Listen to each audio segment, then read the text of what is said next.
So the 2026 annual report of the Narcotics Control Bureau was released by the Home Ministry. And this is where we get some very contrasting and shocking news, because recently it is being reported that India's eastern borders, the northeastern borders, are being affected by the flow of opium from Myanmar. Myanmar recently has replaced Afghanistan as the key opium source which comes into India.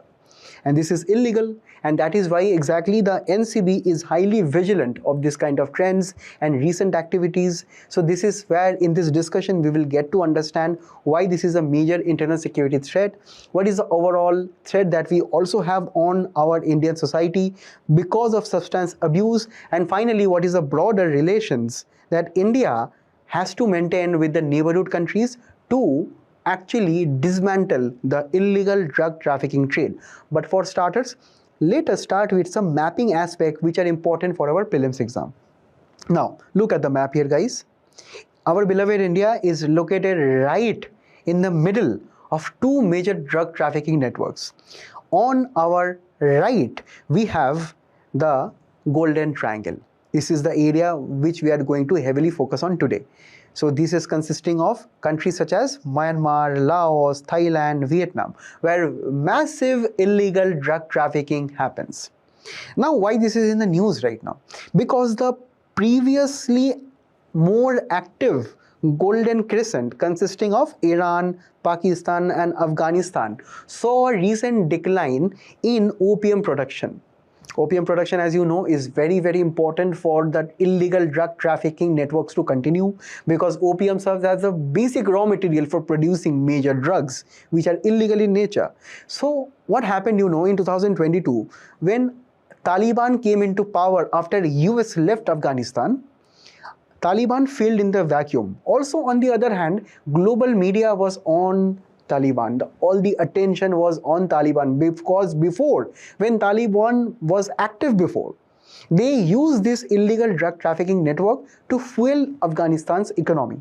But later, after scrutiny, Afghanistan tried to ban this kind of drug trade, which resulted into shifting the drug network from the Golden Crescent to Golden Triangle. While it is not 100% shift, but definitely due to the ban enforced by Taliban, this distribution channels and networks were generally hurt.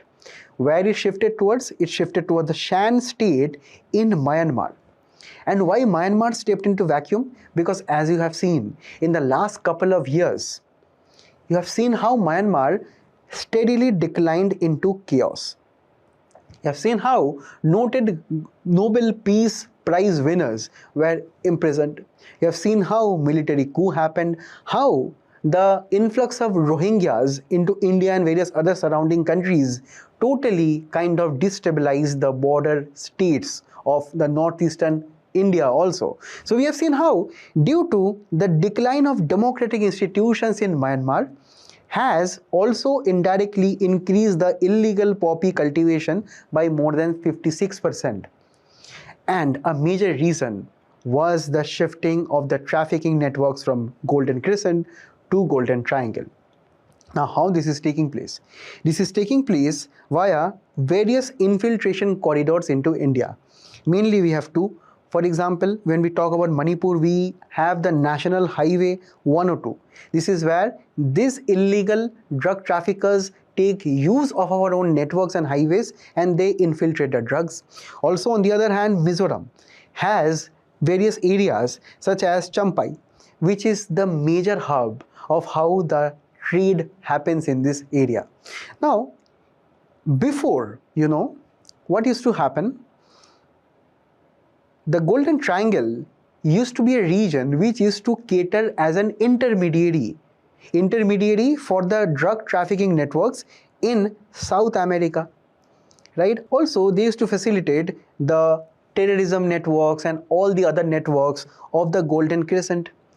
So they were not majorly a leader in these drug trafficking networks. But as of now, we have seen, due to the various factors in the previous slide, and also due to some factors which are Indian in nature, why these networks have increased right now. So when we talk about the main reasons why the drug trafficking is becoming a major menace in the northeastern states? Firstly, understand the nature of the boundary between India and Myanmar. We understand these are actually areas which are heavily forested, which are highly unfenced. We have lack of manpower there, right? Also, we have understood how there actually officially used to be something that we know as free movement regime. So under this, it was actually a colonial practice. The British colonialists, they saw that there were many families, both that side and our side of the border, which shares family ties, relatives, and various other aspects that he used to have. And that is why the British back then used to allow free movement of people from this border to that border. So we also continued that.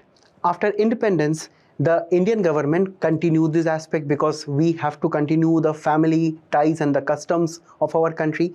But at the end of the day, the drug trafficking networks exploited this facility, and that is exactly why the Ministry of Home Affairs recently also diluted this provision. While unofficially this is still there, but officially the government of India has rolled back the FRM. Also, when we talk about our western border, this is one network which was active for decades, but right now, since the installation of smart border and fences are going on, this network is kind of going down. But still, in this recent report of the NCB, we see how the drone accidents are being detected increasingly. For example, say in 2021, the drug traffickers were increasingly becoming more smarter. They tried to avoid the land routes and the sea route, and they tried to directly use drones to drop in the drug consignments across the states of our country, the border states of our country with Pakistan. So traditionally what used to happen, mainly the Golden Crescent, Iran, Afghanistan, Pakistan countries used to produce drugs, and they used to kind of take advantage of our Gujarat region where we have a lot of spice production. So in this Unjha region, what used to happen? Drugs used to come via Iran and Pakistan using the maritime blind spot route.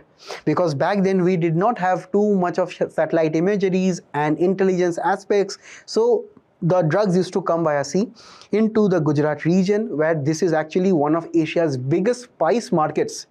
Then what used to happen? The drug traffickers used to layer the drugs with the spices. They used to load it in trucks, and these trucks would distribute the drugs in the rest of our country.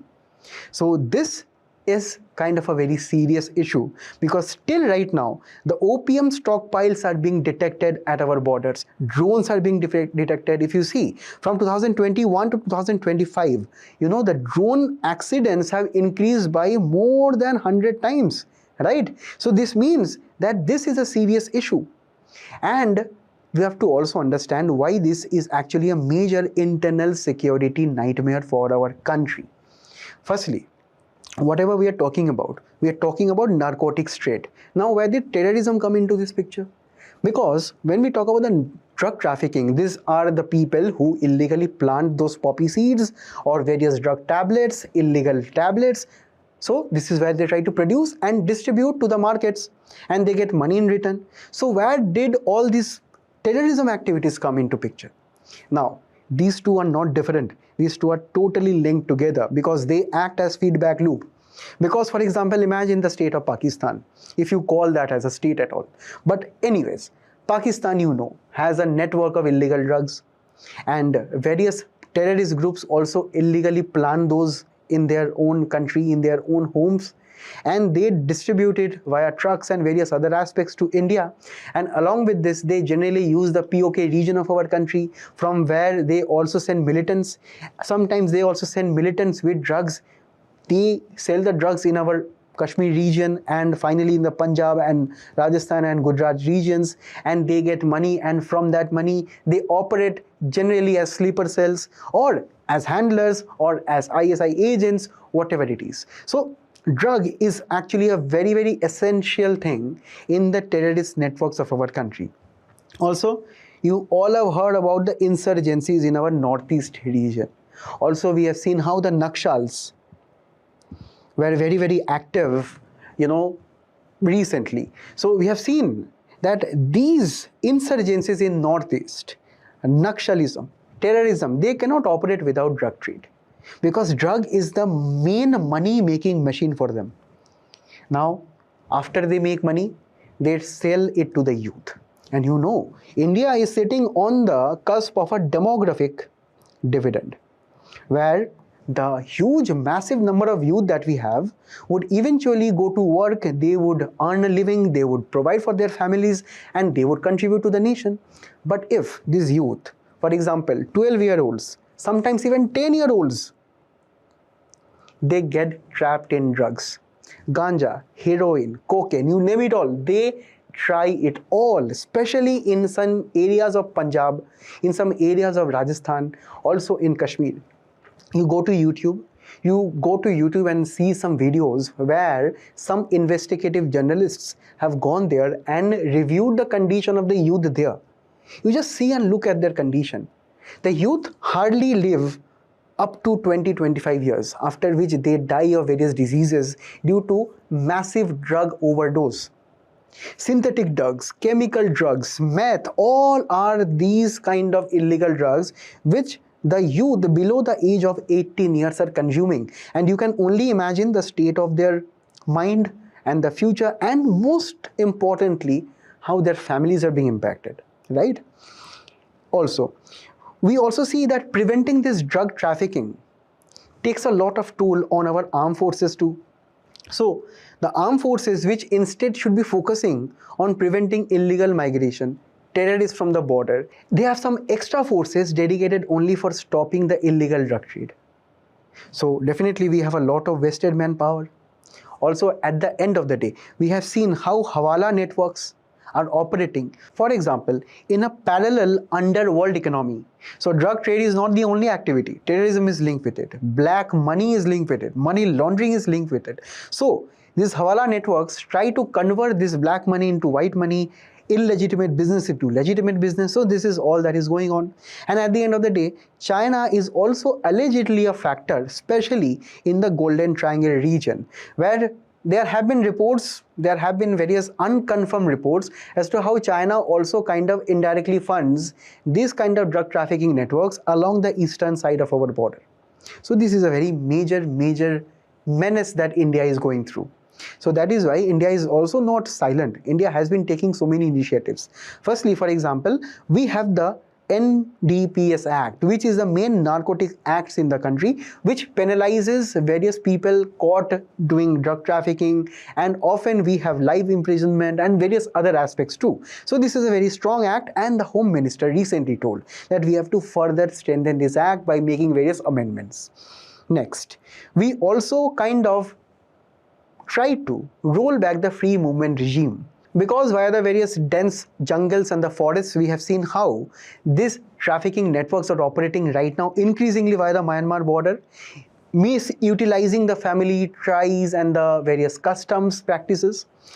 Also, we have seen how the government of India has introduced the comprehensive integrated border management system and protocol, where we are increasingly using technologies such as darknet analysis, artificial intelligence, machine learning, and most importantly, smart fencing, where we are using satellite imagery, we are using drones, we are using various other installations when it comes to security deployment of the Assam Rifles Border Security Force and the Railway Protection Force there. So we are trying to have an overall comprehensive package. And at the end of the day, we are also targeting the cartel finances by collaborating and sharing intelligence with the FATF. In the comment section, you let me know under which organization this is actually operating. On the other hand, for various drug trafficking networks, intel and data sharing, we also have the NCORD and the Nidan portals. We also have various mass campaigns, mass awareness campaigns such as the Nasha Mukt Bharat Abhiyan. We also are trying to have more treatment being covered when it comes to the youth being affected due to this drug overdose. So majority of the hospitals at the local level, ground levels, are also kind of treating the patients due to this kind of issues. And also we have seen sometimes the civilian society also comes together. The local NGOs, the civil society organization comes together, and they have also kind of done various own survey and report where there is a Wata-based civil society organization which has reported that 70% of the youth in that area was using drugs. And most importantly, what the drug peddlers are doing, they are giving credit in form of drugs. So it is like that you have this drug right now, you pay me later. And this is where the youth get trapped. Right. And for example, that is why the government of India yesterday launched this vision document on narcotics control. So wherein, for example, to combat narco-terrorism, the Narco Coordination Center was set up in 2016 under Ministry of Home Affairs, which has reconstructed it.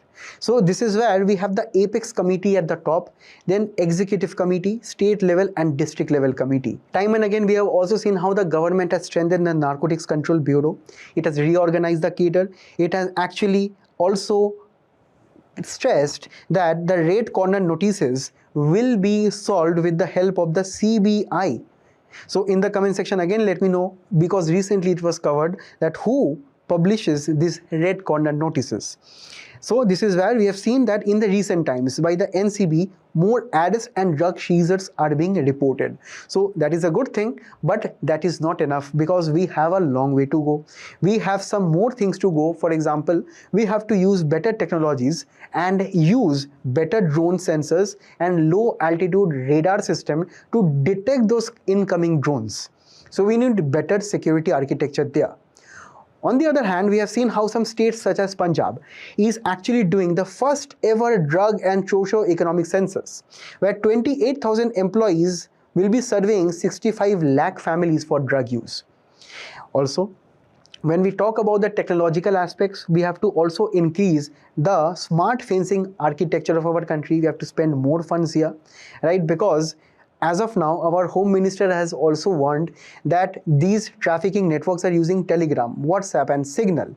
And this is where Telegram, it has been quoted, has become a major platform for drug-related advertising. So this is where we should also strictly audit the chemical factories. For example, try to reverse engineer the Telegram post and the Signal and the WhatsApp post and tracing back to the factories where these are being operating.